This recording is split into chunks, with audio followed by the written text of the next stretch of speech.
నూతన జన్మ అంటే ఏంటి? మళ్ళా పుట్టడం. ఎలాగా? ఒక మనిషి తల్లిదండ్రులకి శారీరకంగా పుడతాడు. అంతే కదా! మన శరీరం ఏర్పరచుకొని తల్లిదండ్రుల ద్వారా మనం బయటికి రావడం, ఈ లోకంలో రావడం జరుగుతుంది. అదేవిధంగా మనము దేవునిలో జన్మించాలంటే మనకు కంపల్సరిగా మనం ఏంటంటే మన శరీరానికి, మన ఆత్మకి రక్షణ చాలా అవసరం.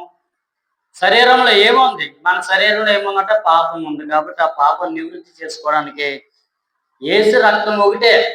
ఇంకా దేని వల్ల పాపానికి పరిహారం లేదు. కానీ దేవుడు మనుషులను ఒప్పింపజేసి నూతన జన్మ ఇవ్వడానికి ఆయన ఎంతో పాటుపడతాడు. సంఘంలో వ్యక్తిగా కొనసాగాలంటే వ్యక్తికి కంపల్సరిగా బాప్తిస్మం అవసరం. నూతన జన్మ ఖచ్చితంగా అవసరం. కాబట్టి దేవుడు అతన్ని సహాయం చేస్తాడు, ప్రేరేపణ కలగజేస్తాడు. కాబట్టి ఆ వ్యక్తి పాపాలను ఒప్పింపజేసి అతన్ని జీవింపజేసేలాగా చేస్తాడు. ఈ విధంగా చూసుకుంటే మనము యోహాను 8 వచనాలు మనం చదువుకుంటే మనకి తేటగా ఇక్కడ కొన్ని విషయాలు మనకి తెలియపరచబడుతుంది. ఏమిటి అంటే యేసు ఇట్లనెను, ఒకడు నీటి మూలముగాను ఆత్మ మూలంగాను జన్మిస్తే గాని దేవుని రాజ్యంలో ప్రవేశింపడు. మనము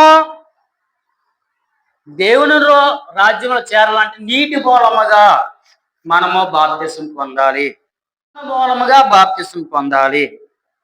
ఈ నీటి మూలముగా బాప్తిసం పొందిన వారిలో మొట్టమొదటి యేసుక్రీస్తు కూడా ఉన్నాడు. అంతే కదా!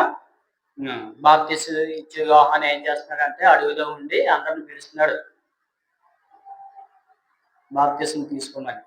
పిలుచుకుంటే అప్పుడు యేసుక్రీస్తు కూడా తనకు 30 సంవత్సరాలు వచ్చినాయి. సింపుల్గా చేసుకుని చెప్తున్నాను మీకు. మళ్ళీ ఎన్ని బైబిల్ ఎన్ని చూడాలంటే మీకు 66 గ్రంథాలు తెలుసు కదా మీకు. యూట్యూబ్ వారు మీకు తెలుసు, సంఘస్థులందరికీ మన 66 గ్రంథాలు 66 సార్లు చదివేశాం.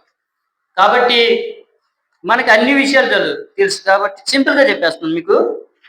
ఏంటంటే నీటి మూలంగా యేసుక్రీస్తు మాదిరి కలిగిన జీవితం మనం ఏర్పరచుకోవాలండి. తానే స్వయంగా బాప్తిసం తీసుకున్నాడు. యేసు ప్రభువు బాప్తిసం తీసుకోవడం లేదు.